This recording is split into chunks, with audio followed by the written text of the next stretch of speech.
Welcome back. So I want to start off by saying thank you to people who came out to the meetup today that we had in Chilliwack. It's always a smaller crowd than we have when we have the meetups in Coquitlam, but it's perfectly serviceable and it's nice to go to the other end of the valley and have a meetup out there. So fun, and for anybody who's there and wondering when the videos go up, those go up tomorrow. I think Yvonne took 2 or 3 different videos. So yeah, it was a fun day. Personally, I scored 5 goals. These things happen. But at any rate, I think 2 of them are caught on the videos. So people are just going to have to take my word for it. But while we were out, some signings took place.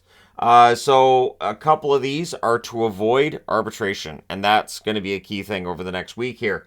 Toropchenko, first off, for the St. Louis Blues. He and the Blues avoid any kind of arbitration ugliness with a 2-year deal worth $1.25 million per season. So decent cap hit. Honestly, terms fine. And Toropchenko, fourth liner, good work ethic, and nice to see him getting paid for that work ethic and being a solid player. Tanner Jeannot also avoids arbitration. The Bolts avoid arbitration with him as Tampa Bay signs him to a 2-year deal. The average value being $2.665 million per season.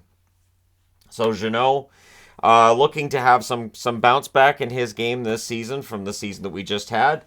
Of course, they lose Killorn, so they wanted to make sure that they kept Jeannot, and so we'll see how things go. They paid a steep price for Jeannot.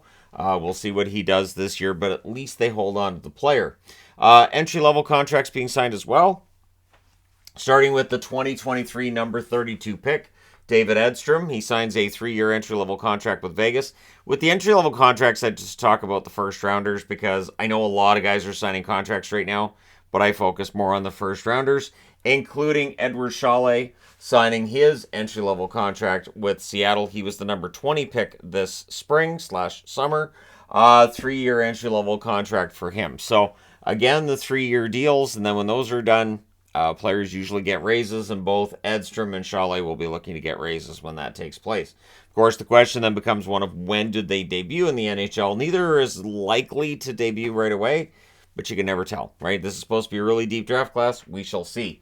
Ty Smith signs a 1-year extension with the Pittsburgh Penguins worth $775,000. That is a one-way contract. So that's a key thing, meaning if Smith does end up playing in the minors with Wilkes-Barre, he still gets paid the $775,000 that he would make playing for the Pittsburgh Penguins. McIsaac has signed his qualifying offer just in time, too, because the qualifying offer deadline was today. $787,500 at the NHL level is what he will get paid. But at the AHL level, it takes a nosedive, $70,000 for McIsaac. So, McIsaac would feel some pressure, I would think, to make it to the Wings. I don't know that he does, though. I know I've already done the Wings depth chart, and I don't think McIsaac has much chance of cracking that lineup right away. But hey, injuries can happen, and maybe he gets his chance and makes his money this year. So with DeAngelo clearing waivers, DeAngelo didn't sign anywhere today that I saw, but he clears waivers. He's on the buyout. It's done. So the Flyers buy him out, and what that leaves the Flyers paying is $12.15 million of their cap on players not playing for the team in 2023-2024. That being revealed by Cap Friendly. It's roughly 14% of their cap space is being paid to players that will not play for them this year. And you've also got Ellis is part of that too, I believe, as well. And so, yeah, the Flyers probably not going to be a very good team this year and paying some money to move players out. And yeah, this is part and parcel of what Danny Briere's vision is for the team, which is to move out some players and bring in some new blood, of course, as well. And it's probably going to be a down year for the Flyers.